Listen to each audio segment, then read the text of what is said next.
Desde San Marcos, la Decana de América, Canal Web de Culturas. Hoy, 24 de agosto del 2023, con su programa Pensadores Peruanos. Este es un programa que presenta a los estudiosos y académicos sanmarquinos de las 5 grandes áreas del conocimiento que imparte esta vieja casa del saber, quienes con su producción científica, su trayectoria académica y publicaciones nos hacen conocer la vasta y rica formación social peruana. También los resultados de sus estudios e investigaciones sabemos que han contribuido al desarrollo de la ciencia, la tecnología y las humanidades. Han dejado huellas o las están dejando en las generaciones de hoy. Y, por cierto, están vigentes en las diversas aplicaciones que de ellas se realicen. En esta oportunidad damos la bienvenida a la doctora Marta Valdivia Cuya. Sea usted bienvenida, doctora. Muchas gracias, doctor Bernardino, por su invitación y estoy muy contenta de estar con ustedes en este programa desde San Marcos. Bien, doctora. Rápidamente me voy a referir a la doctora Marta Valdivia Cuya. Ella es bachiller en Ciencias Biológicas por la Universidad de San Marcos.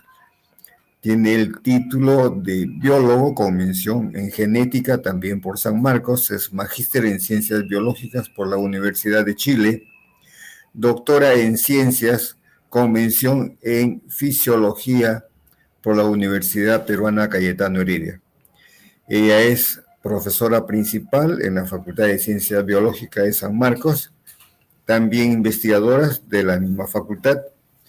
Es miembro permanente del Instituto de Investigaciones Antonio Raimondi, jefa del Laboratorio de Fisiología de la Reproducción de la Facultad de Ciencias Biológicas, con mucha experiencia en organización e implementación de equipamiento de laboratorio de alta tecnología para investigación de reproducción. El objetivo de sus investigaciones está enfocado en el análisis de la fertilidad del manejo de gametos y de la interacción de los mismos usando herramientas biotecnológicas, las que permiten propiamente conocer la criopreservación, la fecundación in vitro y moleculares que revela la capacidad fértil de las especies animales y humanos. Posee una patente otorgada en un protocolo de criopreservación de zánganos. Y así la doctora pues viene investigando y desarrollando proyectos financiados por Concitec, proyectos PROCIT y PROCOM. Ella tiene muchas publicaciones en revistas especializadas.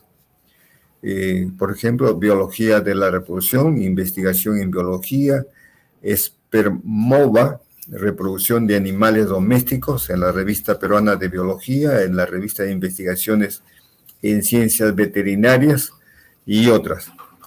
Ha formado a investigadores peruanos en Arequipa, Ayacucho, Tacna y también a extranjeros en Alemania, Bolivia y Chile, en el área de reproducción, tanto en investigación básica como aplicada, y en biotecnologías reproductivas como el IVF, ICS, cultivo celular y criopreservación.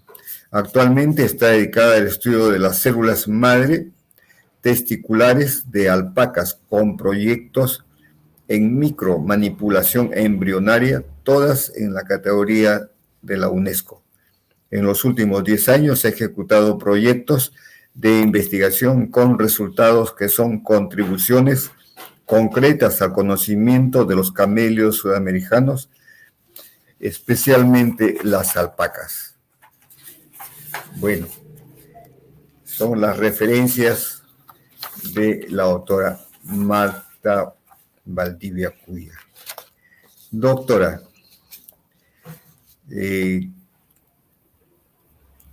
¿qué debemos entender por camélidos sudamericanos?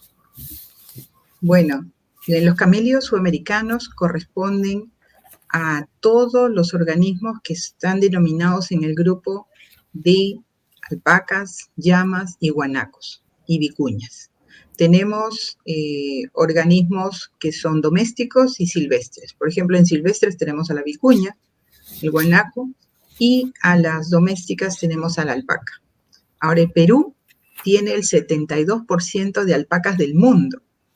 Entonces, por ende, nos corresponde a nosotros preocuparnos por esta especie, ya que tiene un gran impacto económico y social en nuestra población altoandina.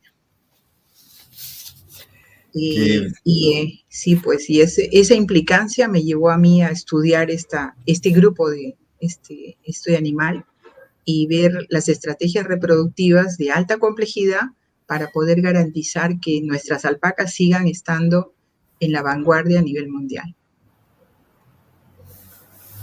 Y doctora, ya que usted nos ha hablado de las especies de los auquénidos que vinieron, nos dicen, de Norteamérica, ¿no? Y luego un grupo de ellas pasaron por Bering, me parece, al Asia, y otras llegaron a Centroamérica y finalmente se ubicaron en el Ande peruano.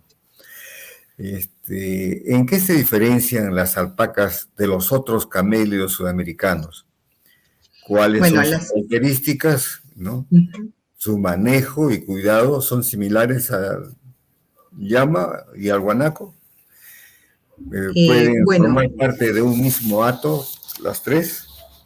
Los hatos corresponden a los grupos de individuos. Normalmente los hatos son de la misma especie, de una sola especie, aunque algunas llamas también se meten junto con las alpacas y también llegan a tener contacto con algunas vicuñas, porque hay organismos que son híbridos. Tenemos alpaca vicuña, que se le dice empaco vicuña, ¿no? La mezcla entre la alpaca y la vicuña, y tenemos algunas que han sido emparentadas con las llamas. Por lo tanto, sus características se modifican un poco. Los entendidos y los que están allí en el campo reconocen e identifican rápidamente estos híbridos y cuáles son los más puros, digamos, por las características, los tipos de pelaje, la forma, la constitución del cuerpo, ¿no? Y el Perú tiene, por ejemplo, dentro de la población de alpacas, tiene dos variedades. Una alpaca que se llama huacaya o de pelo corto, que es el 80% de las alpacas que tenemos, y tenemos una alpaca suri, que es prácticamente el 13% de ellas. Y el resto sería la mezcla, hay un porcentaje de mezcla. Lo importante, yo creo que estas especies siempre han acompañado a las personas en la región andina. La región andina y altoandina es una región muy agreste, muy difícil de sobrellevar, porque inclusive llegan a ser inhóspitos. En alguna época del año no hay comida para los camélidos. Y aún así seguimos teniendo camélidos, hay un friaje, la temperatura ambiental es muy baja, muchos organismos mueren, los más jovencitos, las crías son las que mueren. Entonces, las mismas pobladores tienen que ser unas personas de alto aclimatación, no solo a la altura, sino a la temperatura ambiental, a la cantidad de agua, ¿no? Y son características muy difíciles y agrestes de sobrellevar. No obstante, el Perú tiene la mayor cantidad de alpacas del mundo. Y justamente el próximo año se ha declarado, la Organización de las Naciones Unidas ha declarado el año 2024 al Año Internacional de los Camélidos. Y esto no a solicitud de Perú, sino a solicitud de Bolivia. Bolivia solicitó a la Organización de las Naciones Unidas que fuera declarado un año internacional para los camélidos en general, ya que el aporte económico y cultural que hacen estas especies a los pueblos andinos están realmente en situaciones remotas, inhóspitas, y por lo tanto la Organización de las Naciones Unidas aceptó y publicó, y este año que viene se va a dar pues el Año Internacional de los Camélidos. Tenemos los camélidos del viejo mundo y los nuevos. del Nuevo Mundo, los camellos sudamericanos. Entonces, Bolivia ya se está preparando para celebrar el Año Internacional de los Camellos y ojalá que Perú también se ponga la camiseta y podamos celebrar el Año Internacional de los Camellos en el 2024.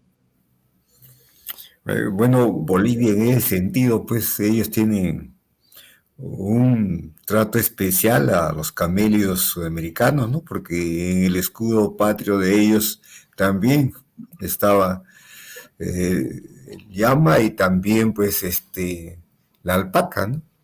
Y creo que cada cierto tiempo van cambiando. Bueno, Y nosotros tenemos a la vicuña, ¿no? nosotros tenemos a la vicuña, o sea, Vicuña en el escudo. los camélidos están en los símbolos nacionales, ¿no? Está Claro, con se la entiende identidad, que la ¿no? vicuña tiene una fibra de más alta calidad, ¿no? Muy, muy alta calidad, una fibra muy fina e inclusive es inalcanzable para el poblador peruano. Dígame usted, si hacemos una encuesta, ¿cuántas personas peruanas tienen una prenda de vicuña? Muy pocas, porque el precio es sumamente caro. E inclusive de alpaca, ¿no? Si le dicen de alpaca en general puede ser, pero de alpaca, de baby alpaca, también no tenemos esa facilidad porque es una fibra costosa, una fibra cara, y puede ser una buena aliada para que nuestra economía mejore, agarrar esta productividad que tenemos, ¿no? Y prepararnos mejor para lanzarlo al mundo. Pareciera que gran parte, pues, como usted lo ha señalado, de la producción de lana de alpaca se va al exterior, ¿no? De suerte que no encontramos en nuestro mercado, digamos, alpaca, ¿no? Lana de alpaca. Antes vendían así, la lana de alpaca y también muchas de las personas, particularmente las mujeres, trabajaban, ¿no? Con la lana de alpaca en los llamados pueblos jóvenes, antes se llamaban barriadas, ¿no? Bueno, y ahora son distritos y gran parte están en los cerros, pero ahí trabajaban. Pero parece que ahora ya con estos programas sociales de pensión 65, vasos de leche y otras más, ya no trabajan, ¿no? Y no se encuentra pues la producción ¿qué le digo? Chompas, bufandas y otros artículos, ¿no? Sino en el aeropuerto. Ya no Claro, en el aeropuerto. en otras partes. No, porque el mercado es hacia el turista exterior.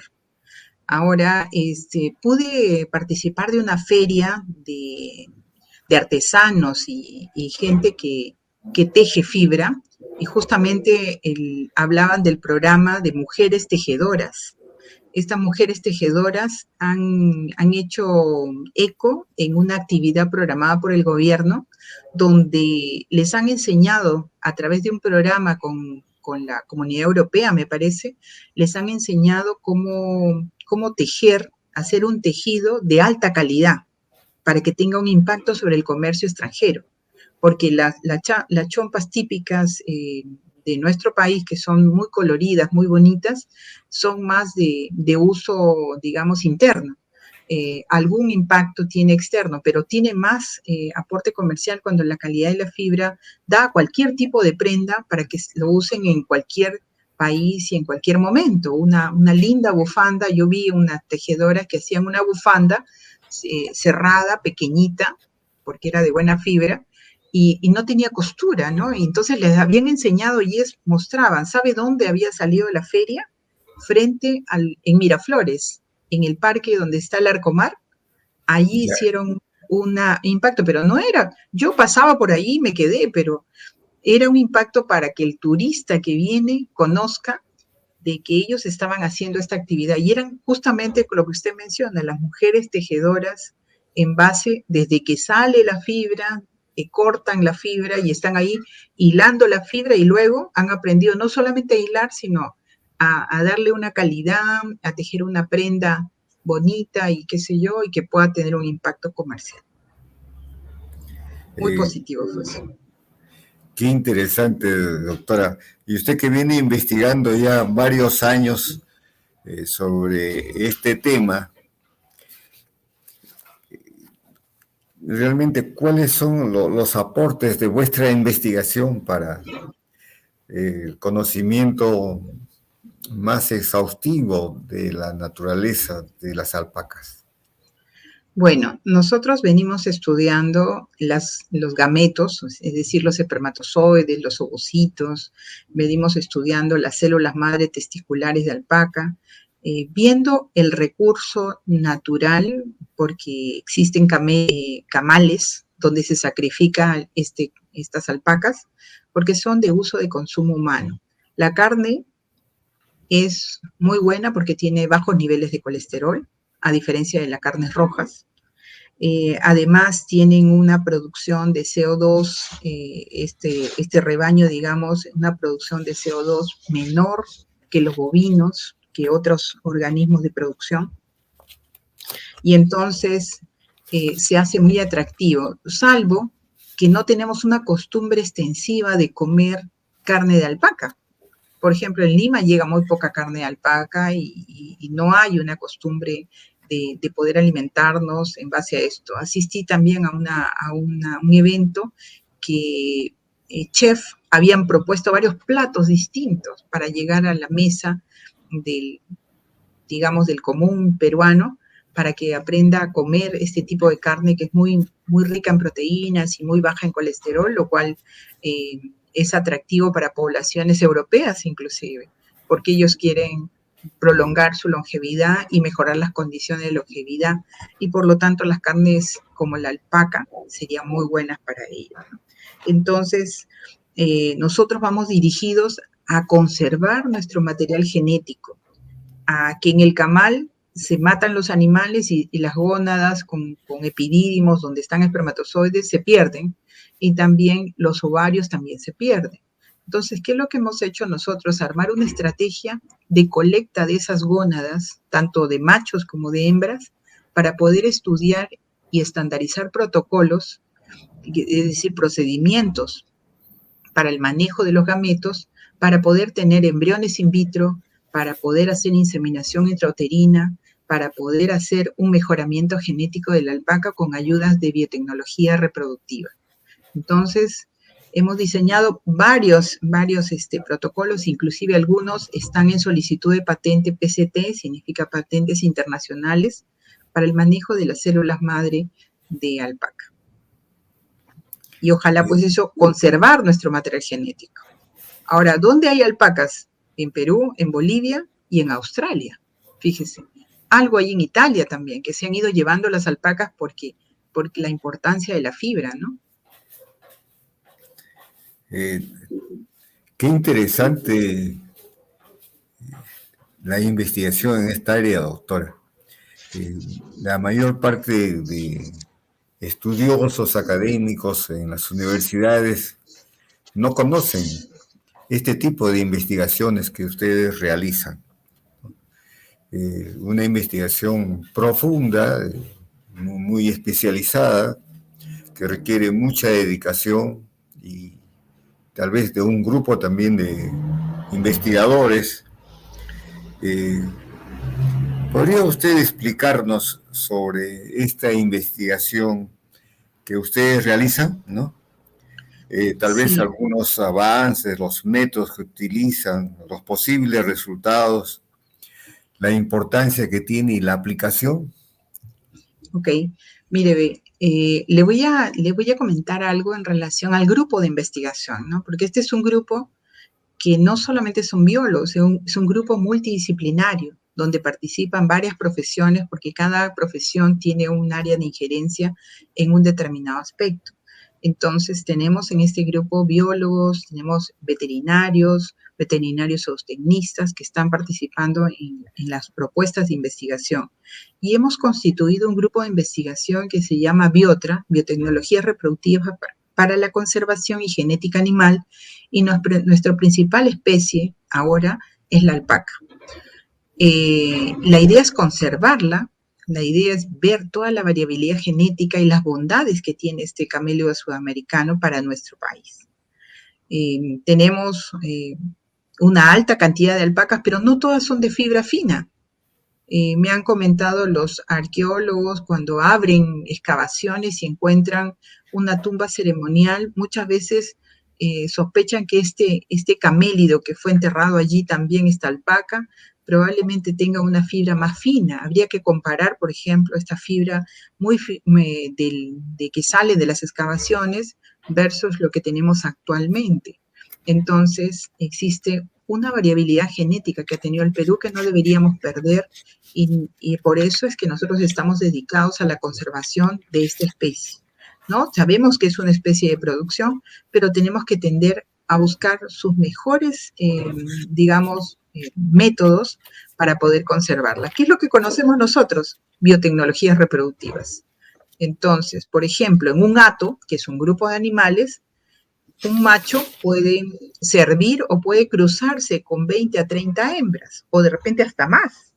Y eso significa que el macho es el que va a comandar, digamos, el perfil de vigor híbrido de ese grupo de animales. O sea, el macho va a tener un imprinting mayor que la hembra, porque el macho va a reproducirse con muchas, por lo tanto su linaje genético del macho va a quedar impactado sobre el grupo de animales.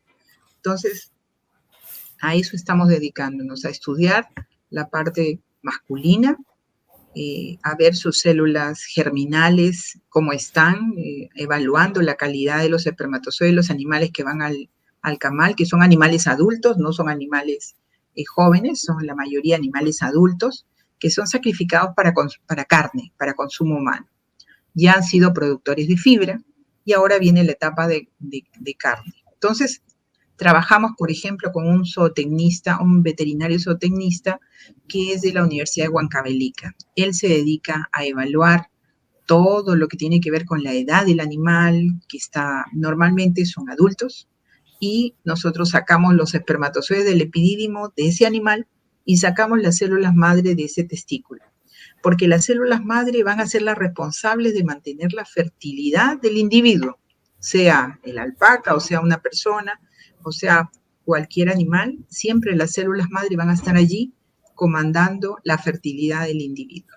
Y encontramos células madre en esos linajes. Ahora lo importante sería poder transferir las células madre de un individuo adulto, elite, que tenga una buena fibra, antes que se vaya a morir, y trasladarlo a otros animales para mantener ese linaje genético del macho, por ejemplo, ¿no? Porque en los machos, ¿cómo se mantiene el linaje genético? Guardando semen congelado. En bovinos se hace, se congela semen y el toro va a producir semen y va a producir crías sin estar presente porque solamente mandan la pajuela congelada y se inseminan las hembras. En la alpaca aún eso no se hace extensivamente. Eso no puede hacerse aún. Entonces, la intención es que en algún momento se logre tener esto. Ya nosotros estamos trabajando en diseñar protocolos o métodos de criopreservación de espermatozoides, viendo las mejores alternativas para cuando en su momento el Perú decida tener ya un sistema de congelamiento y pueden haber bancos de espermatozoides o de semen, porque los espermatozoides del epidídimo pueden generar embriones por fecundación in vitro, por inseminación artificial, ¿no? Y ahora estamos haciendo también la maduración de ovocitos in vitro. De los ovarios sacamos los ovocitos, los maduramos in vitro, los activamos y producen embriones por partenogénesis hasta blastocisto. Y también se está usando para IVF, que es fecundación in vitro. Entonces, a través de la fecundación in vitro también se pueden generar embriones en el laboratorio, aquí en San Marcos, y podemos tener embriones hasta el estado de blastocisto. La intención es luego transferirlos y tener embriones nacidos por transferencia embrionaria, luego de que han sido madurados, desarrollados in vitro, y ya tener crías nacidas. Por otra parte, la intención es tener embriones para poder producir clones, es decir, dividir un embrión en dos y tener, al lugar de una alpaca, tener dos en un año, porque la gestación es larga, es larga.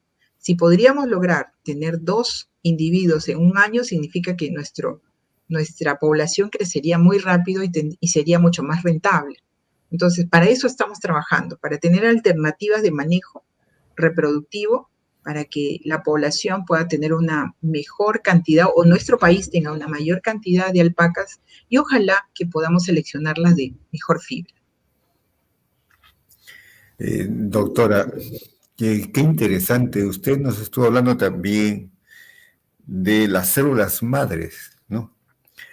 Para que todos tengamos una noción básica de las células madres, ¿qué debemos entender por ellas, ¿no? Y cómo nos permite ella, por ejemplo, la identificación, la clasificación de las células que ustedes están trabajando. Ya, las células madres están en varias partes de nuestro cuerpo.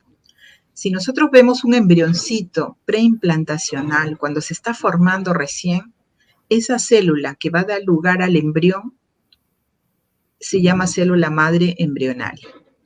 Pero en nuestro cuerpo, cuando estamos adultos, también tenemos células madre en varias partes.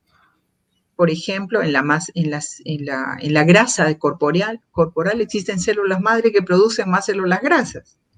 Ya tenemos en médula ósea y nosotros, como trabajamos en reproducción, miramos a las gónadas y miramos a los testículos. ¿Por qué? Porque en los testículos existe en el macho un privilegio que siguen produciendo gametos hasta etapa muy adulta, digamos. El sexo masculino en general va a producir gametos hasta etapa muy adulta y eso va a depender del número de células madre que tengan el testículo. Un joven va a producir espermatozoides porque sus células madre cada 72 días van a comenzar a formar un linaje de espermatozoides. Pero algunos de esos van a llegar a ser espermatozoides, pero otros van a volver a dividirse y ser célula madre. Se dice que la fertilidad en el hombre o en los animales se mantiene mientras se mantenga el número de células madre. El número de células madre va disminuyendo con la edad. Eso es normal. Pero de todas maneras la fertilidad se mantiene mientras que haya una célula madre en el testículo. Y a esas células que son células madre, uno las puede sacar in vitro, las puede proliferar, concentrar, proliferar, y luego tratar de diferenciarlas in vitro para producir embriones con esas células diferenciadas, o también conservarlo como células madre y transferirlo a otros animales para que ese animal que recibe las células madre produzca el espermatozoide del macho dueño de las células madre. Es decir, podríamos tener animales seleccionados genéticamente por los genetistas que nos digan, este animal es mejor, tiene mejor fibra, tiene mejor carne, y entonces a ese animal, antes de que se vaya a morir el animal, nosotros le conservamos las células madre y distribuimos. Al lugar de que haya uno solo, podríamos tener 10, por ejemplo, que con ese linaje genético que produce células espermatozoides del dueño de las células madre. Entonces, hemos diseñado a lo largo de estos años el sistema de aislamiento de células madre del testículo de las alpacas, porque llegaban los testículos con epidídimos.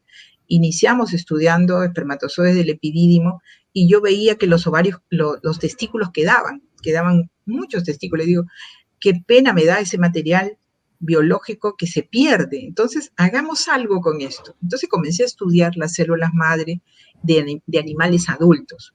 Porque si yo agarro un animal recién nacidito o dentro del útero, la mayor cantidad de células que va a tener su testículo es célula madre.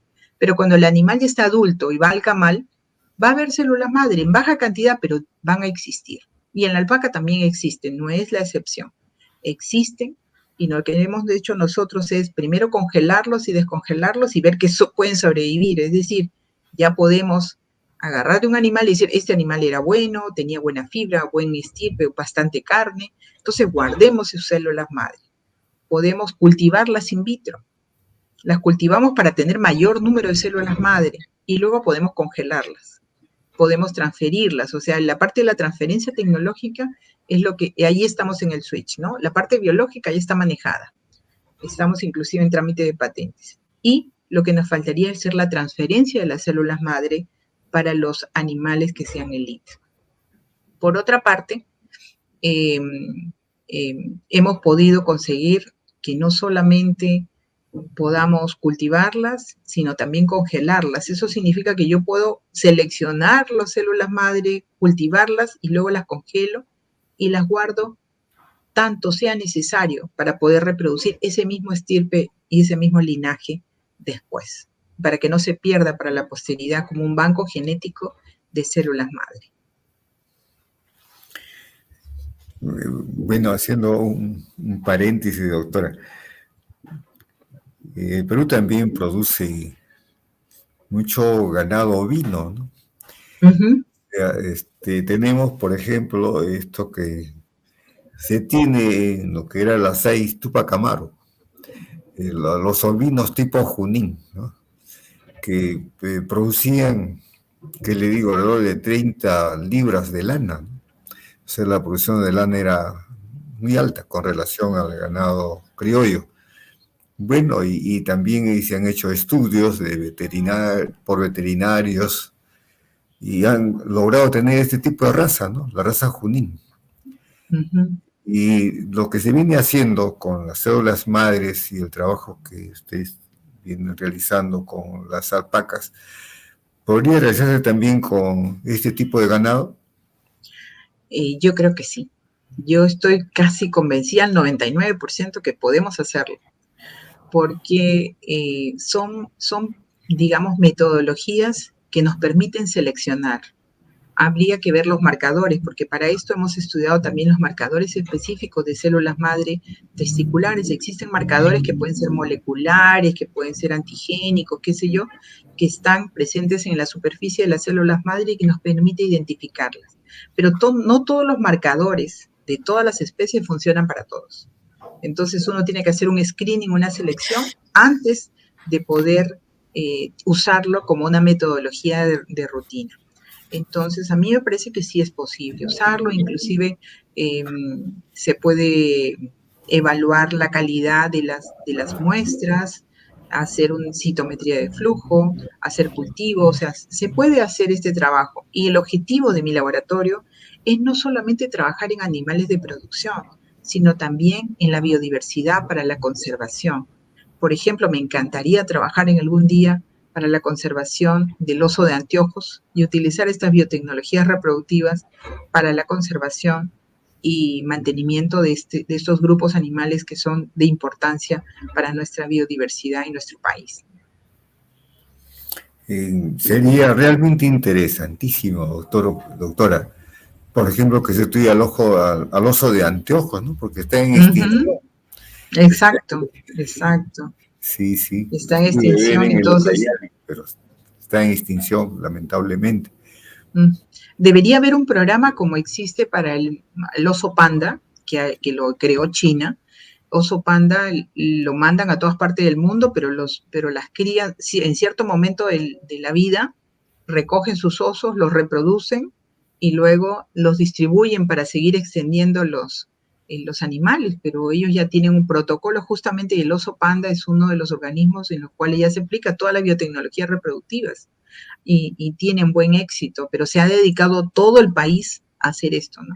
Es un programa de país, no es un programa de investigadores que están aislados, trabajando, uno la parte biológica, el otro la parte veterinaria, el otro la parte nutrición, el otro la parte genética, sino ya es un conglomerado de especialistas trabajando a favor de una especie que es una especie bandera de su país de ellos, pero por ejemplo la alpaca es una especie bandera del Perú, así como es la vicuña. La ventaja de la alpaca es que es especie silvestre, especie doméstica, y podemos encontrar en el camal. En cambio, la vicuña no podemos tocarla casi, porque es una especie silvestre. Entonces, aprendemos a trabajar en especies domésticas porque esas son muy emparentadas con la vicuña y probablemente todos nuestros protocolos que estamos logrando con éxito, después de mucho esfuerzo, no individual, sino de grupo, todo el grupo de investigación que me acompaña, que son académicos, pero también son estudiantes de pregrado y posgrado que han dado su vida. Y yo vengo trabajando en San Marcos ya 28 a 29 años, este es mi año 29, el próximo año es mi año 30 en San Marcos, y les cuento que han pasado por mi laboratorio mucha gente que ha visto cómo hemos ido creciendo. Cuando vuelven, cuando vuelven después de muchos años, dicen, uy, ahora sí les llegan las muestras, uy, ahora sí tienen embriones, uy, ahora sí hay células. Claro, porque cuando comenzamos era el esfuerzo tremendo. Yo me iba, me acuerdo, a Huancavelica o a Huancayo, con mi microscopio, mi máquina de criopreservación, mi tembro de nitrógeno, y éramos 3 personas, porque siempre viajábamos 3 para llevar las cosas, poníamos en el hotel las cosas y íbamos al camal, recogíamos, trabajábamos en el hotel, regresábamos y eso, ¿no? Entonces, toda esa, y ir a Cusco también, tomar un avión y llegar con mi tanque de nitrógeno líquido, que era pequeño, me acuerdo, llevaba un tanque de nitrógeno líquido pequeño, y, y bueno, yo lo llevaba en la mano, y cuando paso la revisión, el tanque se ladea un poquito y comienza a botar humo, y apenas sale de la cabina, yo lo recojo rápidamente y lo paro, levanto mi cara y todos me rodeaban de seguridad del aeropuerto. Pensaban que era una bomba y no, era el nitrógeno líquido. Esa es una experiencia que he vivido, pero ha sido fortalecedora porque he aprendido a conocer los mismos espacios donde la gente trabaja, ¿no? Donde no hay luz y que tienen que guardarse en la noche tarde, no noche, sino es la tarde, a las 6 de la tarde la gente ya está durmiendo, pero a las 4 de la mañana ya está despierta trabajando, levantándose para hacer sus actividades, su faena, ¿no? Entonces una vez me dejaron en una camioneta esperando y se fueron a colectar justamente muestras de semen de ovinos allá en Junín. Se fueron, la raza Junín, y se fueron a colectar y se demoraron. Se fue mis estudiantes con el chofer, y el chofer era el veterinario de las AIS, y se fue, dijo, aquí nomás están, aquícito nomás están. Yo dije, no, yo no voy porque estoy cansada. Vayan nomás. Entonces, vayan nomás, me dejaron en la camioneta y todo el campo se comenzó a poner oscuro. No había ni una luz, ni un poste eléctrico. Yo estaba en la camioneta y decía, ¿ahora cómo me van a encontrar? Porque todo se veía negro. Entonces, en esa época yo andaba con mi cámara fotográfica, estas colgantes, que tenía flash. Entonces comencé a tirarle flash. De rato en rato tiraba un flashazo para que me ubicaran. Y así me ubicaron y pudimos volver con la muestra de semen para trabajar en el laboratorio. Pero sí, es muy buena la experiencia cuando uno sale al campo y pone en contacto con la realidad, porque ahí uno sabe qué es lo que necesita atender, ¿no? Nuestro país necesita mucho, pero nosotros de nuestra perspectiva debemos trabajar para colaborar y aportar en algo, ¿no? Nuestro conocimiento tiene que servir. Por eso es que mi objetivo es poder generar conocimiento y poder impactar este conocimiento en alpacas y ojalá en vicuñas y en otras especies silvestres de importancia para el Perú y para la parte cultural de nuestro país y humanidad. Qué interesante, doctora. Usted señalaba que también se pueden combinar, ¿no? A los auquénidos. La vicuña, por ejemplo, con la alpaca, el guanaco con la llama y viceversa, y así. Y se podría obtener también un tipo de alpaca peruano. Hay, naturalmente son las cruzas, y lo que yo he visto que resulta bastante bien, digamos. Se ve muy bonita la figura, pero claro, se pierde la variabilidad de la especie individual, ¿no? Es la alpaca vicuña. O sea, la alpaca se pone más estilizada, más bonita, más hermosa por la misma contextura y forma corporal de la vicuña, probablemente, ¿no? La alpaca vicuña y inclusive yo pensaba que, uy, deben ser malazos reproductivamente, este macho no tiene nada, digo yo, porque es una mezcla de 2 especies diferentes, y resulta que en ese entonces íbamos con veterinarios que sí sacaban la muestra de semen y yo las evaluaba y tenían espermatozoides, y tenían espermatozoides a veces con mayor movimiento, mayor vitalidad que la misma alpaca sola. La alpaca sola estaba muy poquitos espermatozoides, medio que se están muriendo, pero la alpaca vicuña tenía millones de espermatozoides con un vigor híbrido y una vitalidad tremenda que al microscopio se movían rápidamente, y el otro iba lento, como que se va a morir, pero claro, y estar en altura donde el microscopio necesita una lámina portaobjeto, y esta lámina portaobjeto se congela con el ambiente, que tenga que estar con mi mechero ahí de alcohol para calentarlo y ponerla, hacerlo y mirar y y inmediatamente se cristaliza. Son situaciones difíciles de atender cuando se hace investigación en esta área. Sí, por eso es que pasamos a colectar las gónadas del camal. Ahí están tirando las gónadas, pero ¿por qué no las estudiamos? Y comenzamos a estudiar. Fuimos uno de los primeros grupos en agarrar gónadas. Me decían, no, el espermatozoide primario no vale, no vale. Pero ahora la mayoría de grupos de reproducción asistida sí trabaja con espermatozoides primarios de alpaca. Doctora, ¿hasta cuándo será posible mantener este tipo de investigaciones con un aporte mínimo, ¿no? ¿Qué podríamos hacer para que el Estado asuma, por ejemplo, este tipo de financiamiento? A mí me encantaría que el Estado, justamente analizando la situación, porque la alpaca ha sido declarado producto bandera del Perú por tener un alto impacto económico, por la fibra, pero no por la carne, ¿eh? Pero también sirve para el poblador altoandino que utiliza las heces como combustible, ¿no es cierto? Entonces tenemos varios aportes no solo económicos, sino culturales, que deberíamos rescatarlo y debería haber un programa de investigación de camélidos, y ahora que viene el 2024, el año de los camélidos, deberíamos proponer al gobierno que San Marcos proponga al gobierno, claro, porque como institución madre, y es la institución que más investigación en camélidos ha sacado durante todo este tiempo. Los mejores estudiosos de los camélidos y de las alpacas han trabajado en San Marcos. Entonces, históricamente, si hacemos una revisión, vamos a encontrar que San Marcos ha aportado mucho conocimiento a la reproducción de los camélidos.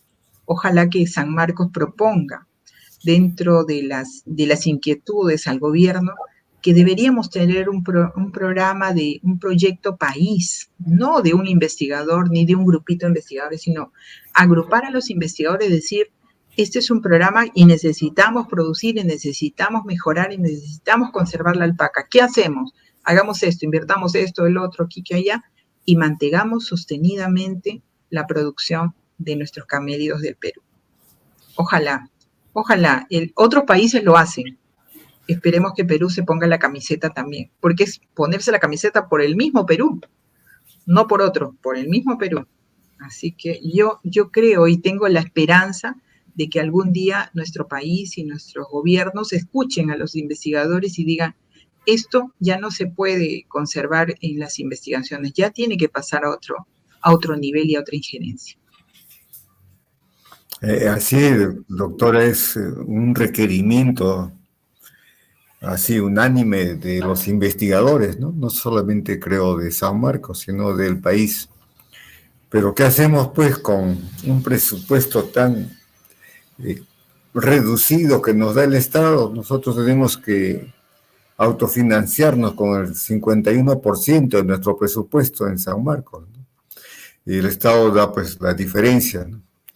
Y que esto limita mucho, digamos, las inversiones en investigaciones que tanto requiere la universidad. Y San Marcos, como usted lo ha señalado, está pues produciendo realmente investigaciones, y sobre todo son los productos y las aplicaciones que se hacen, ¿no? Y veamos pues este asunto de el incremento del número de alpacas que debe haber en nuestro país. Estuve viendo el registro estadístico y casi estamos en un promedio de la población alpaquera que está en 4.300.000, pero puede subir a 5 millones, a 6 millones y mucho más, ¿no? Claro, mucho más, exacto, y puede subir mucho más. Y es un requerimiento, incluso para la exportación, ¿no? Para los ingresos, para que el PBI peruano también crezca. No solamente pensemos en las minas, ¿no? Y otros productos que propiamente entregamos materia prima, pero en este caso es una cosa diferente, ¿no? Es la producción intelectual cultural, científica del Perú para el mundo, ¿no? No solamente es para el Exacto. país, porque si en otros lugares como Italia, ¿no? Nueva Zelanda y Australia, etcétera, tienen estos auquénidos, bueno, también para ellos, ¿no? A Y veces ellos consiguen resultados más rápido porque tienen el financiamiento. yo creo que eso es así, tienen el financiamiento. ¿Y nosotros qué? ¿Y por qué? Si nuestros científicos están acá, es también esta masa crítica que tiene la universidad, ¿no? Y muchos de sus investigadores, doctora. Eh, bueno, y vemos cómo, por ejemplo, deberíamos apoyar no solamente a Puno, que tiene la población más alta de alpacas, ¿no? 47%, el Cusco 14%, Arequipa 10%, Huancavelica el 6.3% y así Ayacucho 5.9%. E Pero entonces, inclusive ellos tienen canon, mire, ellos tienen canon, ¿ya? Pero no hay, ni a pesar del canon existe un programa, porque al final debería ser un programa y qué importa si son de Lima, porque en Lima nos vemos realmente limitados. ¿Ah? Lima compite contra los mismos investigadores, son más de 500 proyectos que fueron, digamos, aplicados a un fondo de financiamiento limitado, que hablamos de 450.000 soles, que es pequeño, pero en el canon a veces tienen proyectos de 4 millones, de 1 millón, entonces allí debería hacerse algo, ¿no? Debería hacerse algo para que se beneficie al país. es una lástima que nosotros en San Marcos no tengamos el canon, ¿no? Ni Exacto, siquiera no nos toca nada. no nos toca nada. Doctora, ¿cómo cree usted que la producción de lana de alpaca está contribuyendo al desarrollo de la industria textil peruana? ¿O solamente nos dedicamos a exportar sin mayor valor agregado? Y por ello resulta que seguimos siendo los mayores exportadores de lana, en este caso de alpaca, manteniendo nuestra condición de país primario exportador. Yo estoy de acuerdo con su pregunta. Seguimos siendo un país que exporta su materia prima. Hay pocos incentivos, digamos, para promover la industrialización, el manejo y ese proyecto que yo le comentaba de las tejedoras de alpaca es un proyecto que nace como un proyecto de investigación europeo. No de nuestro país. Entonces ahí el europeo invierte para poder ganar el conocimiento y la exportación, digamos, ¿no? Pero yo pienso que todavía seguimos siendo productores de materia prima. Ya Perú debe parar la exportación de materia prima, si quieren una limitada cantidad, pero debe exportar ya cosas hechas, que el trabajo quede aquí en el país para los peruanos, ¿no? Y que podamos exportar prendas que no sean, digamos, que no nos las vendan a un alto precio, porque si uno va a ciertas tiendas como están en los aeropuertos, sí encontramos alpaca, encontramos vicuña, pero súper carísima, ¿no? Entonces, yo creo que es momento de que Perú no se siente sobre su banco de oro, sino que lo use y que lo trabaje. Yo creo que en eso hay que mirar y ya es momento de pasar al otro lado, a ser el que produce un producto terminado y que otro lo pueda valorar adecuadamente, como se debe. Eh, Doctora, ¿tiene usted alguna idea de cómo funciona el mercado de lanas, particularmente el de la lana de alpaca en el Perú? Pero fíjese que no tengo la idea solamente de cómo funciona el mercado, ¿no? Me encantaría conocer porque eh, en alguna época estaba en un Congreso Mundial de Lecamelios Sudamericanos donde se decía y se discutía de la variabilidad de la fibra, que lo que hacían los alpaqueros era hacer esquila y juntar todas las fibras de todas las características, delgado, mediano y grueso. Y esas fibras de diferente característica disminuían el precio de la fibra fina. En cambio, si seleccionamos la fibra fina por un lado, la fibra mediana y la fibra grande por otro lado, vamos a poder conseguir un mejor precio de la fibra fina. Y eso probablemente valore en mejor puntaje y dinero económico al poblador que si la mezclamos toda. Entonces, eso se discutió en un Congreso Mundial de Camelos Sudamericanos, recuerdo, y después ya he visto que estaban haciendo la enseñanza para poder discriminar.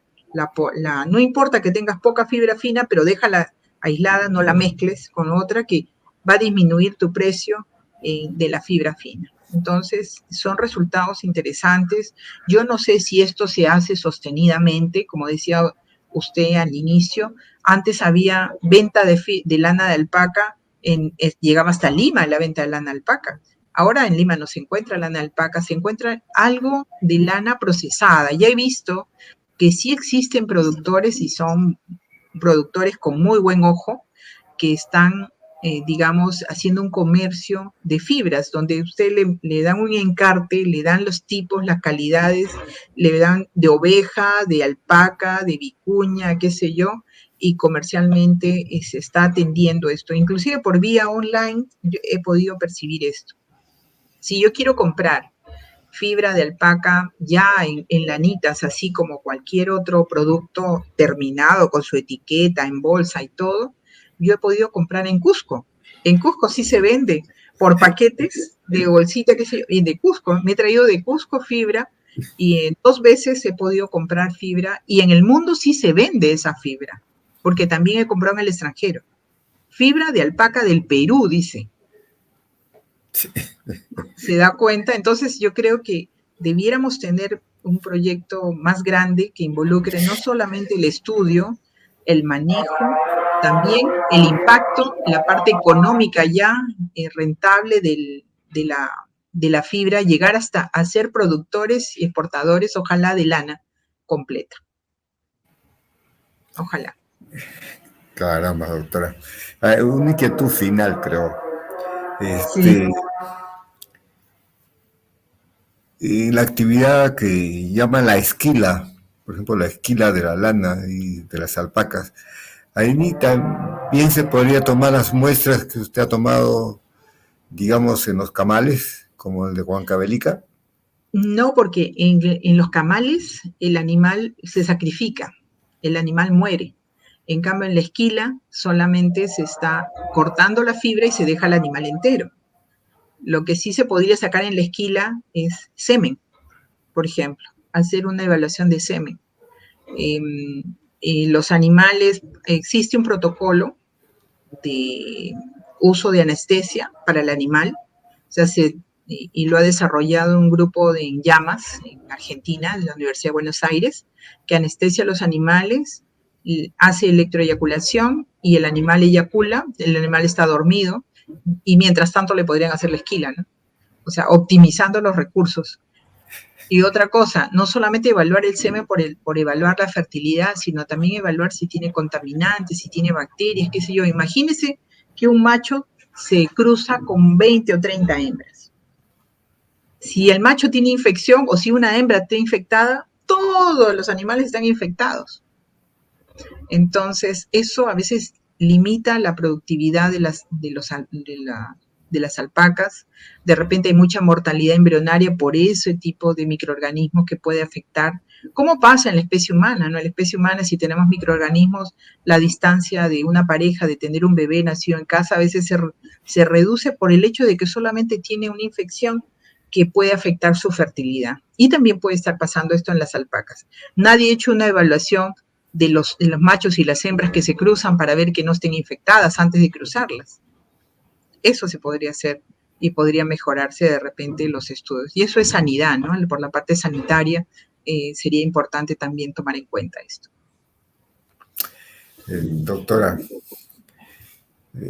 realmente muy importante la entrevista y, por cierto, lo que usted nos ha manifestado, ¿no? Y eso nos permite, pues, pedir que la universidad también participe el próximo año en este evento que está convocando Bolivia, pero que además a través de la universidad se pida pues al gobierno que formule grandes proyectos país, como creo que el que usted dirige debe convertirse, ¿no?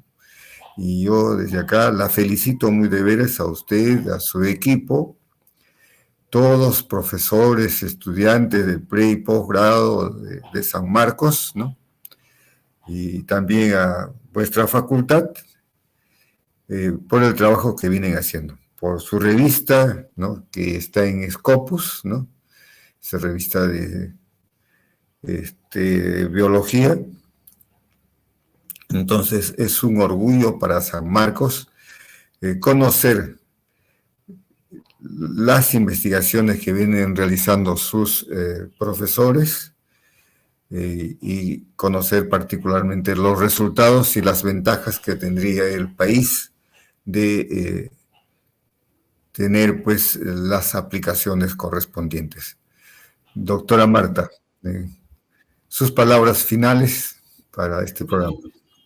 Bueno, muchas gracias, doctor Bernardino Ramírez, por invitarme a su programa desde San Marcos. Me siento muy contenta de haber podido conversar con ustedes y con usted, doctor, sobre diferentes temáticas relacionadas a los camelios sudamericanos. Y yo creo que sí, como sanmarquinos y como peruanos, nos tenemos que preparar para este año 2024, el año internacional de los camélidos, y celebrarlo. Y ojalá celebrarlo académicamente y promoviendo un programa de investigaciones, porque el Perú sí puede y el Perú se lo merece. Gracias, gracias a todos. Muchas gracias, doctora Marta Valdivia.